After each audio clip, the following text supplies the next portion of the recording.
હા, રજનીભાઈ, હા, બોલો બોલો. તમારો મેસેજ મેં જોયો. તમે ટ્યુઝડે અને થર્સડે કહ્યું છે, પણ હું I can sing Thursday next week. Okay, Thursday Friday. Okay. હા, અને તમારે આ ભારતીબેન છે અહીં, એમને ઓ કોન્ટેક્ટ કરજો, એમને ટ્યુઝડે આવી કરાવો. આવી ગયા છે. ઓકે, તમારું થર્સડે ફ્રાઈડે. ઓકે ઓકે, હું યા, કોન્ટેક્ટ કરીશ ભાઈ. Okay, thank you. ઓકે. જય okay, Sachchidanand. You can start. જય સચિદાન. યા. તારે છૂટવું હોય શમશાનથી તો આત્મામાં કરવાસ. તારે છૂટવું હોય શમશાનથી તો આત્મામાં કરવાસ. શુદ્ધાત્મામાં નિવાસ થવાથી છૂટે દેહાદ્યાસ. તારે છૂટવું હોય શમશાનથી તો આત્મામાં કરવાસ. મંગળયાની બેઠકમાં છે ભય મિશ્રણ અધિકાંશ. શુદ્ધાત્માની સીટ છે નિર્ભય સ્વાતમ પ્રજ્ઞ ઉજાસ. બાવાને સાચી સમજણ આપી નિશ્ચય પ્રજ્ઞાભ્યાસ. જૂની ટેવોને જોઈ જાણીને નિકાલી કર સંન્યાસ. તારે છૂટવું હોય શમશાનથી તો આત્મામાં કરવાસ. કૂપમાંડુ કી વૃત્તિ વાળો અનાદિનો અધ્યાસ. કુંડાળાની બહાર કૂદી જો અસીમ છે અવકાશ. કુદરતી રચનામાં એડજસ્ટમેન્ટ નિર્વેશેષ હિસાબ.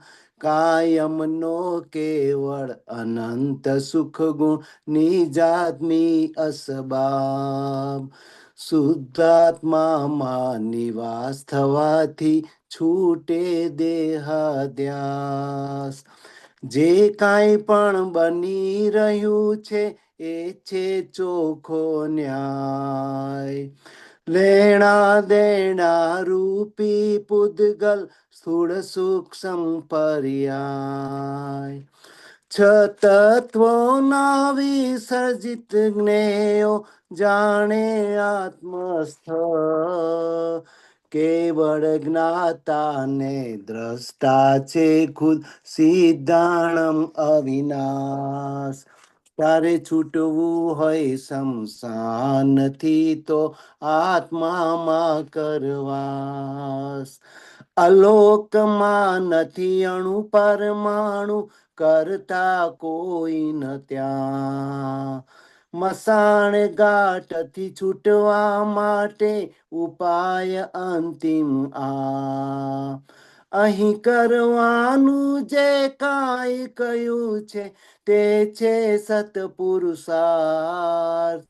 કારણ કે ગપની ગુણધારક ખુદ જ્ઞાન ક્રિયા સર્વાંશ. તારે છૂટવું હોય શમશાનથી તો આત્મામાં કરવાસ. શુદ્ધાત્મામાં નિવાસ થવાથી છૂટે દેહાદ્યાસ. તારે છૂટવું હોય શમશાનથી તો આત્મામાં કરવાસ. જય સચ્ચિદાનંદ.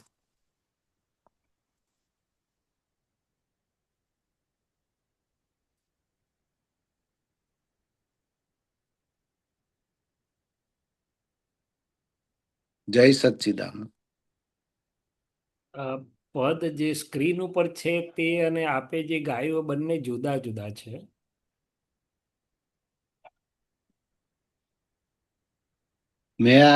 તારે છૂટવું હોય તો શમશાનથી મેં સેન્ડ કર્યું હતું. તમે આ જે કહ્યું એ સંસારથી છે. હા, જુદું છે આ. હા, એટલે મેં આજ મોકલ્યું છે શમશાન વાળું. આ એક પણ રજની દાદા કે જેને હા પ્રોજેક્શન હા થોડું ફેર. આ કોણ છે? હું છે ને બુકમાંથી ગાતો તો. અને કઈ વાંધો નહીં. એટલે હવે જેના પર કઈ સત્સંગ કરવો હોય તો એને સ્ક્રીન પર મુકાય તો વધારે સારું, નહીં તો પછી કઈ આ વાંધો તો નહીં. રજનીભાઈને કહો મૂકે. પણ હવે તો રજનીભાઈ ક્યાં છે આ પેલા દક્ષ ને નથી કોઈ. ખબર નથી મને. હા, કઈ આપણે એમને એમ જ વાત કરી લઈએ ને, અને હા, પછી આગળ વધીએ. બરાબર. એટલે તારે છૂટે હું હોય શમશાનથી, એટલે કે જન્મ મરણના ચક્રાવામાંથી છૂટવું હોય હમ તો પછી આત્મામાં કરવાસ. હું જ્યાં સુધી શૈલેષમાં નિવાસ કરું છું ત્યાં સુધી આ જન્મ મરણના ચક્રાવ એટલે સ્મશાન જોવું પડે. હમ શુદ્ધાત્મામાં નિવાસ કરીએ એટલે દેહાધ્યાસ, દેહમાં હું પણ છૂટે તો કે છે કે આ જન્મ મરણના ચક્રાવામાંથી છૂટી શકાય. એવું હમ, આખું ટૂંકો સાર એવું પદનો આ છે. અને બરાબર. મહાત્માઓને એ દ્રષ્ટિ પ્રાપ્ત છે આપણને બધાને. હમ આમાં એક છે ને કે કૂપ મંડુકી વૃત્તિ વાળો અનાદિનો અધ્યાસ. હમ એટલે કૂપ મંડુકી એ કેવી વૃત્તિ કહેવાય? કુવામાંના દેડકા આપણે ગુજરાતીમાં હા, કહેવત હતી. મંડુક એટલે દેડકો, બરાબર. હા, કે કુવામાંના દેડકાને એટલું જ દેખાય પડે, એને લાગે કે દુનિયા આટલી જ છે. અને બરાબર, પછી સરસ. બહાર નીકળે ને સમુદ્રમાં કે બીજે જાય ત્યારે એને વિશાળતા ખબર પડે. એવી હમ રીતે આપણી અજ્ઞાનમાં હું શૈલેષ છું તો આપણી દ્રષ્ટિ ને આપણી સમજણ કેટલી હોય તો કેટલી જ રહે. કે બરાબર, આ બહિર્મુખ જેને કહેવાય ને થોડીક જ હોય. તો બરાબર. એ વાત આમાં હા હવે આવી ગયું. આનું કરેક્ટ પદ આવી ઈ- ગયું. હા, અને આ કાયમનો કેવળ અનંત સુગુણ નિજાત્મી અસબાબ. અસબાબ એટલે શું? અસબાબ એટલે આપણે શું કહીએ એને, એની જાહો જલાલી જે હોય ને અસબાબ, હમ, હમ, જાહો જલાલી ઐશ્વર્ય, પોતાની જાહો જલાલી, પોતાનું અસ્મિતા ઐશ્વર્ય શું છે તો કે કાયમનું સુખ. હું શુદ્ધાત્મા છું એ કાયમનું સુખ છે. હમ, એનો અસબાબ એટલે શણગાર પણ કહેવાય, જાહો જલાલી પણ હમ, કહેવાય. હમ, પોતાનું ઐશ્વર્ય મૂળ મૂળ મૂળ એનું શું છે તો કે આ. બરાબર.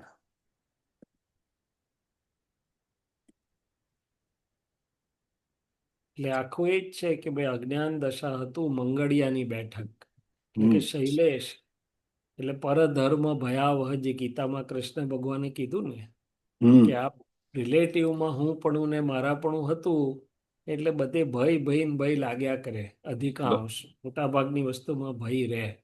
હમ સારો સંજોગ જતો રહેશે એનો ભય, ખરાબ આવી જશે એનો ભય.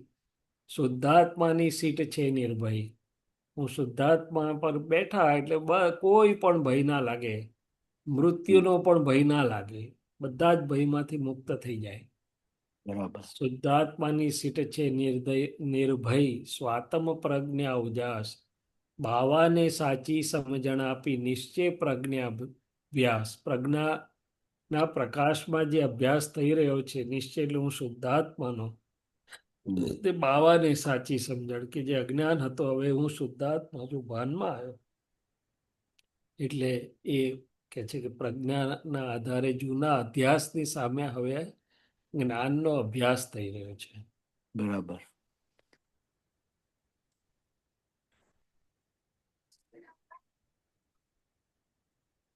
ઓકે. કાયમનો કેવળ અનંત સુખ ગુણ. હું શુદ્ધાત્મા છું, અનંત સુખનું ધામ છું. એ કાયમનું છે કે છે અનંત સુખ. એમાં કઈ આગુ પાછું થતું નથી. નથી. કાયમનો કેવળ અનંત સુખ ગુણ નિજાત્મી અસ્બાબ, એટલે કે એ પોતાનું મૂળ ઐશ્વર્ય, મૂળ ગુણ, મૂળ શુદ્ધાત્માનો ખજાનો છે સુખનો. હમ, એની વાત છે. બરાબર.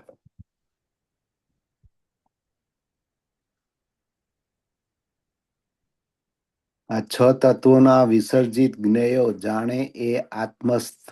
હમ હમ હમ હમ એટલે હું શુદ્ધાત્મા છું. અત્યારે તો આપણે હજી અમુક એમાં છીએ, પણ જ્યારે આગળ વધીને એની દર્શન વિશાળ ખુલ્લું થાય છે તો શુદ્ધાત્માને બાકીના 5 તત્વો. તો કે આ હમ. 6 તત્વોના સંમેલન વિસર્જનથી આખું બ્રહ્માંડ છે. અને એ બરાબર. બધા જ્ઞેયો દ્રશ્યો છે, બીજું કઈ છે નહીં. આમ તો એ શુદ્ધાત્મા સિવાય બીજા 5 તત્વો છે, પણ 6 તત્વો એટલે કે એના સંમેલન વિસર્જનથી આ બધું જે થઈ રહ્યું છે હમ. એને જાણે છે. વિતરાગ ભાવે ખાલી જોયા જાણ્યા કરે, આત્મસ્થ એટલે કે આત્મામાં સ્થિર છે. કેવળ બરાબર. જ્ઞાતાને દ્રષ્ટા છે ખુદ સિદ્ધાણમ અવિનાશ. એ પોતાનું જે જ્ઞાતા દ્રષ્ટા પદ અવિનાશી પદ એ સિદ્ધ પદ સિદ્ધાણમ. અરિહંતાણમ સિદ્ધાણમ, સિદ્ધ ને અવિનાશ. તો કે હું પરમ જ્યોતિ સ્વરૂપ સિદ્ધ ભગવાન જેવો શુદ્ધાત્મા છું. અને આપણું સિદ્ધ આપણા દર્શનમાં છે. હમ. બરાબર. અલોકમાં નથી અણુ પરમાણુ, કરતા કોઈ ન ત્યાં. એટલે કે આ બ્રહ્માંડના 2 ભાગ છે, એક લોક અને અલોક. લોક એટલે જ્યાં 6 તત્વો છે તે, જેમાં જીવ સૃષ્ટિ પણ હોય. ને અલોક એટલે જ્યાં ફક્ત અવકાશ છે, જ્યાં બાકીના 5 તત્વો કાર્યકારી નથી અલોકમાં. તો કે અલોકમાં નથી અણુ પરમાણુ, કરતા કોઈ ન ત્યાં. મસાણ ઘાટથી છૂટવા માટે અંતિમ ઉપાય અંતિમ આ. આપણા દર્શનમાં આવી જાય આ, એટલે પછી ધીમે ધીમે પરિણમનમાં આવવા લાગે. અહીંયા કરવાનું જે કાંઈ કહ્યું છે તે છે સતપુરુષાર્થ. આ શુદ્ધાત્મા છું અને 5 આજ્ઞા અને જે મળ્યું એ સતને અનુલક્ષીને જે પુરુષાર્થ એ અહીંયા કરવાનો રહ્યો. કારણ કે જ્ઞપ્તિ ગુણધારક ખુદ જ્ઞાન ક્રિયા સર્વાંશ. એટલે કે આ જ્ઞાન ક્રિયા અને દર્શન ક્રિયા એ આપણું મૂળ વસ્તુ, મૂળ પુરુષાર્થ થયો કે છે. એટલે વિજ્ઞાન જ છે આખું, બીજું કંઈ નથી.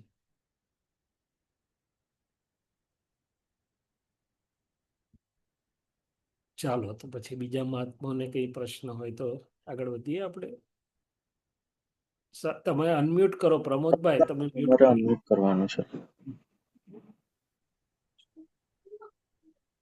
બોલો. કારણ કે જ્ઞપ્તિ ગુણધારક ખુદ જ્ઞાન ક્રિયા સર્વાંશ. એ છેલ્લું એટલું સમજાવ. હા, કારણ કે જ્ઞપ્તિ એટલે કે ગુણધારક ખુદ એટલે હું શુદ્ધાત્મા છું, અનંત ગુણનું ધામ છું. જ્ઞાન દર્શન આદિ અનંતા ગુણો છે શુદ્ધાત્માના. તો કે જ્ઞાન દર્શન સિવાય કયા ગુણો? તો કે અક્ષયપણું, અવ્યયપણું, અચ્યુતપણું, અવ્યાબાદપણું, આ બધા અનંતા ગુણો છે શુદ્ધાત્માના. તો કે હું પોતે આ ગુણધારક છું અને જ્ઞાન ક્રિયા સર્વાંશ, જ્ઞાન ક્રિયા અને દર્શન ક્રિયાનો સ્વામી છું. એટલે કે મારી સ્વાભાવિક ક્રિયા છે જ્ઞાન ક્રિયા અને દર્શન ક્રિયા. બરાબર. હા, સરસ. જય સચ્ચિદાનંદ. જય જય